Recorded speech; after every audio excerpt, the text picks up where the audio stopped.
Festival de films de femmes est une manifestation autour du cinéma des réalisatrices du monde entier. Chaque année depuis donc 40 ans, puisque c'est le 40e anniversaire, nous sélectionnons des films de différents continents. Cette année, par exemple, on a fait l'ouverture avec un film indonésien.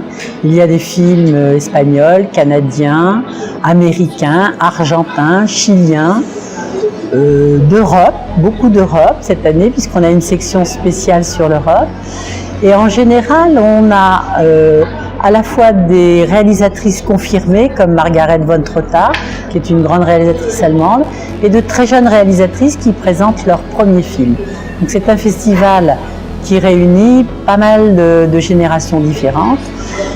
C'est un festival aussi qui est héritier des engagements féministes et qui défend la place des femmes dans la profession.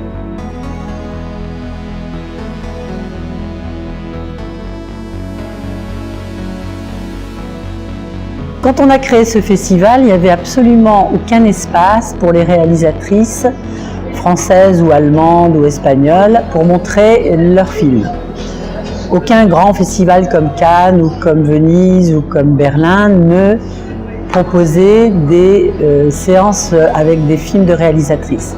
Donc on s'est dit, dans une maison de la culture comme Créteil, qui est un lieu artistique, il faut défendre un cinéma artistique qui existe, qui est encore dans les marges, et on s'est pris d'intérêt pour à la fois les jeunes françaises qui démarraient et puis toutes les premières réalisatrices européennes. On a d'abord commencé par les pays européens qui étaient les pays les plus proches.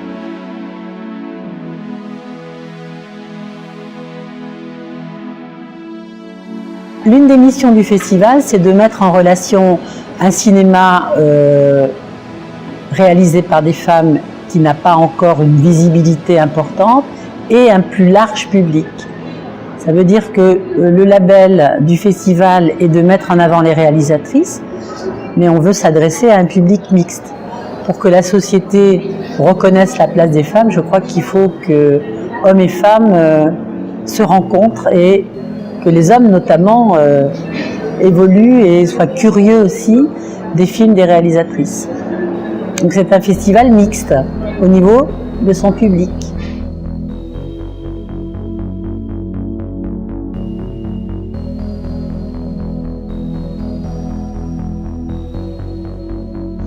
C'est devenu important parce que la profession en 40 ans, nous on a vu l'évolution, on est passé de 2% de femmes réalisatrices en France à peu près 20%.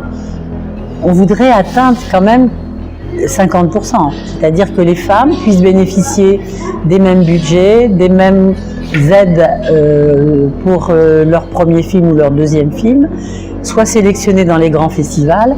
Et aujourd'hui, on est obligé de constater que les comités de sélection dans des grands festivals comme Cannes ou dans les cinémathèques n'ont pas ouvert leur programme aux réalisatrices. Donc cet espace est un espace de promotion et de visibilité. Et tant que les 50% ne sont pas atteints, je crois qu'on a des raisons de continuer.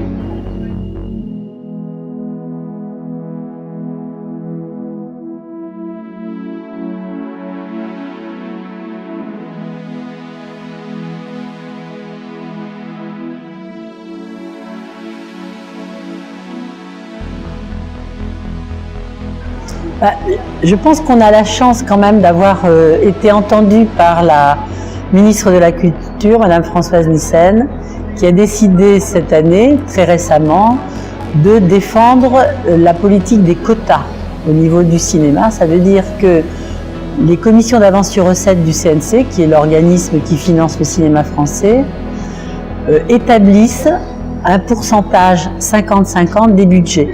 Donc je souhaite que ça soit mis en place très rapidement et donc je pense que Madame Françoise Nyssen sera la personnalité qui conduira cette politique nouvelle.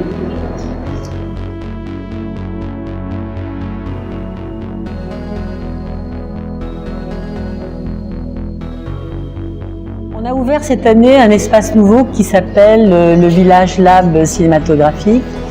On voudrait essayer que se rencontrent à la fois les gens de la profession et puis les gens qui travaillent de façon peut-être plus artisanale et plus autonome et marginale dans le cinéma, et qui pour autant apportent beaucoup de richesse à cet art qui est aussi une industrie. Donc je pense que pour éviter que le cinéma tombe complètement dans le commerce, il faut qu'il y ait des artistes et des artisans qui se rencontrent.